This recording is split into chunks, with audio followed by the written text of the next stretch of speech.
Was the firing of Comey on your advice? That's what I've read. I was certainly in favor of firing Comey. I wrote it, tweeted it. What about the timing of it?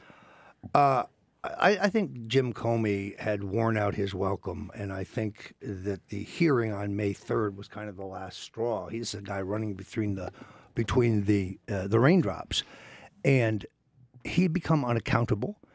He was interested in investigating some crimes, but not others. I mean, the Clinton Foundation is not a charity. This is a slush fund for grifters. This is a vehicle for the facilitation of multi-million-dollar bribes. If the people running the Clinton Foundation were Republicans, they'd be making license plates in prison right now.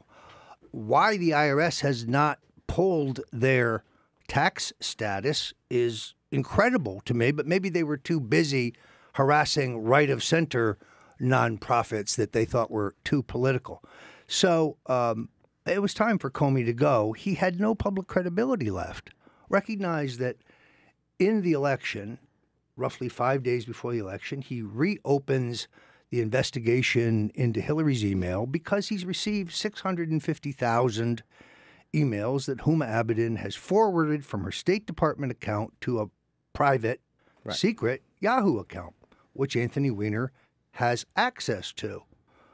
So Comey, who took 2 years to go through 33,000 emails, comes back 2 days later and says, we've looked at all 650,000 and there's nothing there. Well, my sources in the NYPD, who are the people who found this in the midst of their investigation into Anthony Weiner, they tell me, and I have seen some of it, that the emails constitute corruption, self-dealing, dirty tricks in the campaign that Hillary very clearly involved in. And then Comey comes back the Sunday night before the election and says, we've looked at there's nothing there. You notice there's not a big swing back to Hillary Clinton. Comey's worn out his welcome. Nobody believes anything the guy says anymore. But how much influence do you have right now on the president? Do you call him? Does he call you and you say, look, I understand people because of the timing of the Comey thing, obviously a lot of people are going to associate it with the investigation with the Russia, with all this stuff. So that's why it's a questionable decision to make that decision now. The firing of Comey is not going to end an inquiry into whether there was Russian collusion. I believe, as the president believes, that this is a canard. This is first a charge hurled by John Podesta, who wants to distract attention from the fact that he and his brother are very active in Russia on business matters. There's the uranium deal, the gas deal, the banking deal.